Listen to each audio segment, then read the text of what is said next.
l'image de soi, comment changer l'image que l'on a de soi. Bonjour à toutes et à tous, j'espère que vous allez bien. Et aujourd'hui, on va parler de l'image qu'on a de nous, comment en fait la changer, comment changer ce qu'on appelle en anglais le self-concept, c'est-à-dire l'image de soi.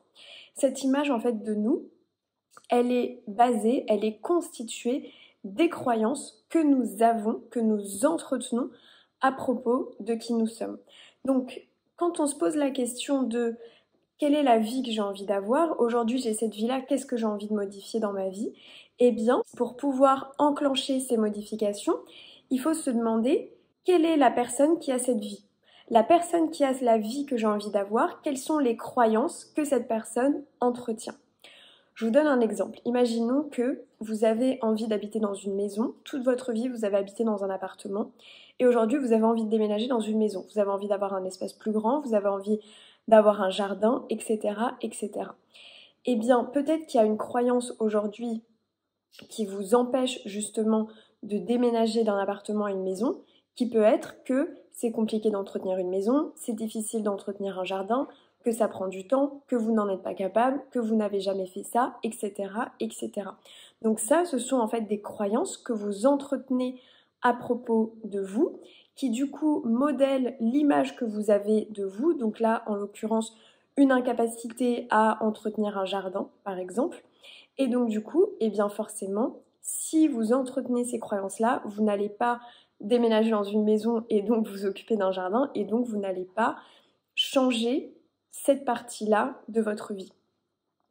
Donc en fait, quand on change finalement l'image que l'on a de nous, c'est la base pour changer notre vie par la suite. Parce que les croyances que l'on entretient à propos de nous-mêmes, les croyances que l'on entretient sur notre self-concept, c'est ça finalement qui va déterminer les actions qu'on va faire et donc notre vie par la suite. Donc la question à vous poser, c'est quelle vie j'ai envie d'avoir et pour avoir cette vie, quelle est la personne que je dois devenir et ensuite quelles sont les croyances que cette personne entretient à propos d'elle. Donc créer en fait ce persona, ce personnage qui au début va peut-être être un personnage qui ne sera pas vous mais qui va devenir entre guillemets vous au fur et à mesure.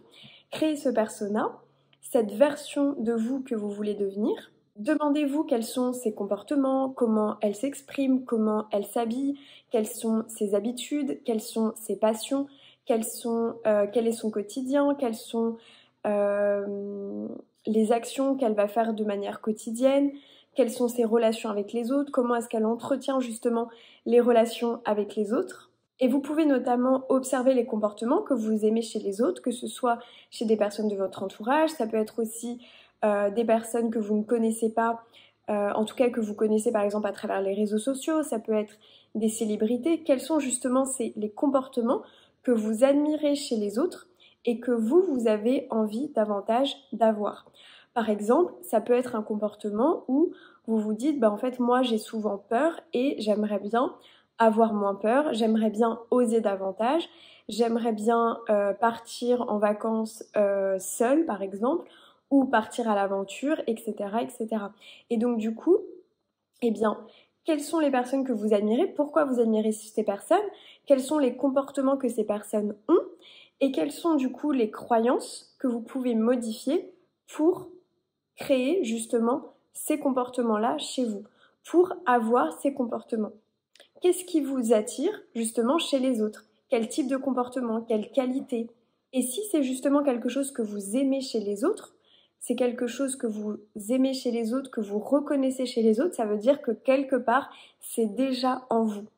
C'est déjà en vous et en fait, il suffit justement de venir activer ça chez vous en créant ce persona. Par exemple, un persona qui n'a peur de rien, par exemple. Vous pouvez créer un petit peu ce personnage qui se dit, en fait, moi j'ai peur de rien ou je suis partante pour tout, par exemple.